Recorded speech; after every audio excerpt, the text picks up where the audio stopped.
ang kanining mga bata na to, number one gina sa inyong panmalay, kamong yo'y mentor, anak.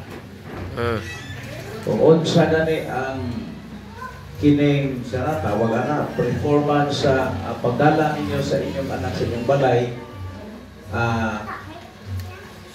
first day pa lang, ma'am, diri sa ma'am, sa tubang ma'am, napahiging kuranan ma'am. So, makabalon na may anak kung ang papak mama kusog mamalikas, makabalon na may anak. Kaya ang bata, mutungan man na. Di ba? So, manang diri, first day, first week, no?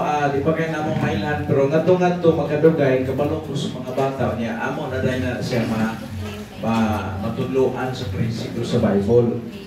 Then, unang-unang yun, kailangan kita, amot lang, mutuo ba mo nga ang Bible pulong sa Ginoo? Yeah. Mutuo ba mo nga ang Bible pulong sa Ginoo? Kinahanglan gina ang Bible mo, kinahanglan sundo na to. O mata nagmatter o sa relihiyon mo, importante nagtuo kang Biblia. Kaya kanang prinsipyo sa Biblia, imo nang itudlo sa imong bata, kining naagyo'y kalampusan nga mahitabo. Yeah. Kita yung number one mga ginikanan, ako nang ipimang no ha.